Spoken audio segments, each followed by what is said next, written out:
Halo teman-teman akuntansi, selamat datang kembali di seri pengantar akuntansi semester 1. Kalau di episode sebelumnya kita sudah bahas buku besar dan neraca saldo. Nah, sekarang kita lanjut ke tahap berikutnya yang super penting. Jurnal penyesuaian dan neraca lajur. Coba bayangkan, kamu nyusun laporan keuangan tapi datanya belum sepenuhnya akurat. Ada transaksi yang belum dicatat, beban yang belum diakui, atau pendapatan yang belum diterima. Nah, disinilah fungsi jurnal penyesuaian.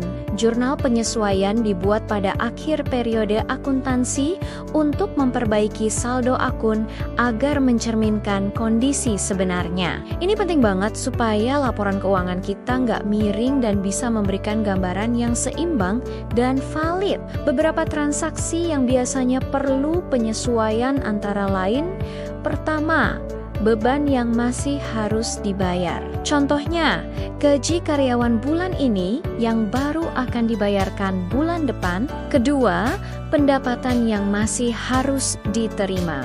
Misalnya kita sudah menyelesaikan jasa untuk klien, tapi belum mengirimkan tagihannya.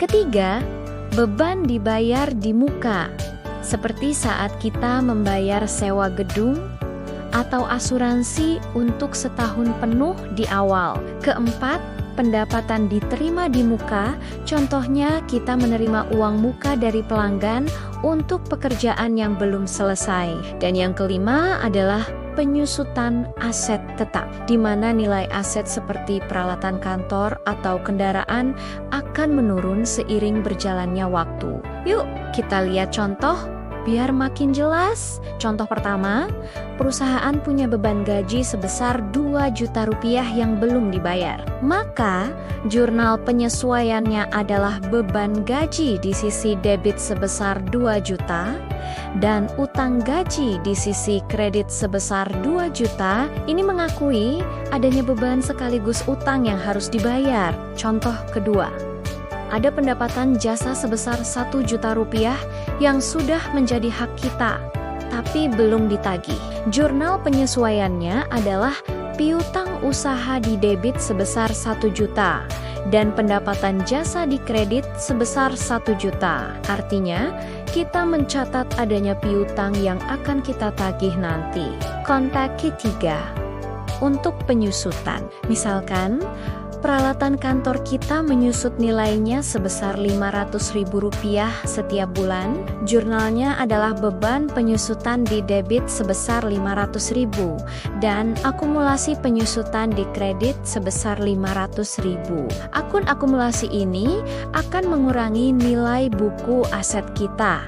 Setelah semua jurnal penyesuaian dibuat, kita bisa lanjut ke neraca lajur atau yang sering disebut worksheet. Neraca lajur ini adalah lembar kerja super praktis yang membantu kita menyusun laporan keuangan secara sistematis. Biasanya, neraca lajur ini terdiri dari beberapa pasang kolom, mulai dari neraca saldo awal, kolom untuk jurnal penyesuaian, lalu neraca saldo setelah disesuaikan, laporan laba rugi, hingga kolom untuk neraca akhir. Ini seperti peta jalan sebelum kita sampai ke tujuan akhir. Fungsi utama dari neraca lajur ini adalah untuk memastikan semua saldo sudah benar dan seimbang setelah adanya penyesuaian.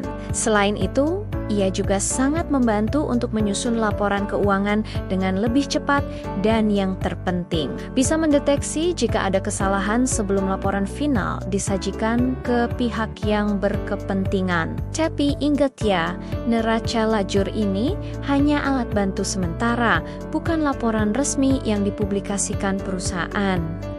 Sampai tahap ini kita sudah melewati beberapa langkah penting dalam siklus akuntansi, mulai dari analisis transaksi, mencatatnya di jurnal umum, memindahkannya ke buku besar, menyusun neraca saldo, membuat jurnal penyesuaian, dan terakhir merangkumnya di neraca lajur.